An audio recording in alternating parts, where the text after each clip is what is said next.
Okay. It's a good question. Nice scenario, and I'm sorry it's taken me so long to respond. I appreciate your patience. Okay. The number one thing that stands out to me is how many IEP meetings you've had, right? And it's ridiculous. I'm assuming that you've had to have multiple because they have obligations and you're never able to complete the IEP meeting. But it doesn't sound like to me that anything substantive has really changed, and that the response of the special education director that you're wasting your time is sort of your answer. And at that point, if it was something that I would be reviewing, I'd take a case like this all day long. And part of the reason is you laid out the explanation well enough to where I understand what's going on. At the same time, what I like is that you've gone back repetitively to try to get it worked out, and have been received or not received at all, and not taken seriously, and ignored. Part of that's also the strategy. If they make your life so miserable, you'll just pull the child out. And that's a strategy. I mean, there's no skin off their nose, and especially if you happen to own the home, they still get your money through your taxes. So it's not like it's any loss for them to sort of railroad the child out of the school system. And what better way to do it than just not be receptive if they don't think that the parent is going to be serious in triggering any of the additional corrective action mechanisms that exist, like mediation, a state complaint, filing with OCR, which has attorneys, the Office of Civil Rights, or filing a due process complaint, which is what I do, along with mediation.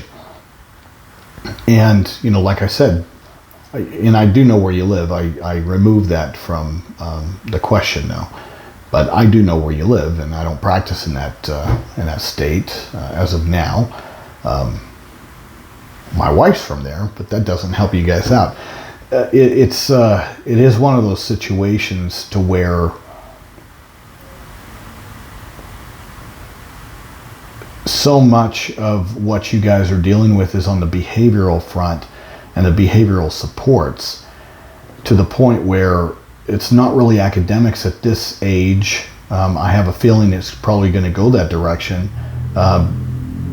once you hit that third grade mark, because I have a feeling that there's some latent issues with regards to language and its correlation over to comprehension, processing speed, and I'm talking about on the reading front, which then impacts the math front. So but those usually don't pop up in children like this until third grade, when they do that transition from learning to read over to reading to learn. That's usually where we see that spike in kids that that are higher functioning, doing well academically in the early years, but have behavioral issues. That's usually where we see that additional spike of issues. So keep that on your radar. But this is the thing, integration up to 40% of the day, but if the behaviors are impacting that, then that's where you've got to sit there and really, really, really hit it hard to have an ethical, competent, board-certified behavior analyst on your team. And they need to contract with one outside. And that person needs to be a part of the team, just like a speech-language pathologist is, and just like an occupational therapist is. If the child's issues are behavior, then that there should be somebody with an expertise in that area as part of the child's team, and not have everybody sitting around winging it. All right, behavior is not an area where you just wing it. Okay, and especially with how hostile our schools are getting, and obsessed with threat assessments and having cops in the schools now, and zero tolerance discipline, and this insanity of high stakes testing. These are not optimal environments where kids that have a lot of behavioral issues get enough breaks during the day and enough downtime and enough releases. They just don't. So we've got to sort of sit there and create these environments so that they become environments, especially if you have a 2 working household, to where your child can have somewhere to go and somewhere to benefit. Okay?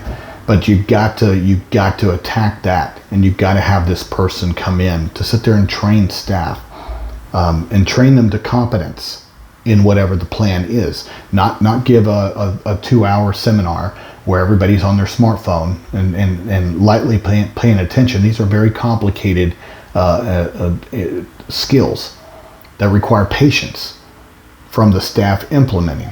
And sometimes, in order to have a child get better behaviorally, we've got to ignore some of the behavior in order to extinguish that behavior. Now, what adult whose kid isn't there is going to ignore behavior? That is a learned skill